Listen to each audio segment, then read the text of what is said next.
గజాననాయకుడే శివ పార్వతుల కుమారుడే గణపతి గజాననాయకుడే శివ పార్వతుల కుమారుడే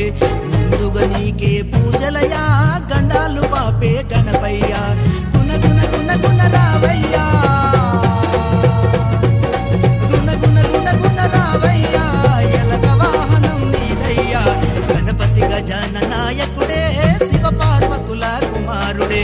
గణపతి గజాననాయకుడే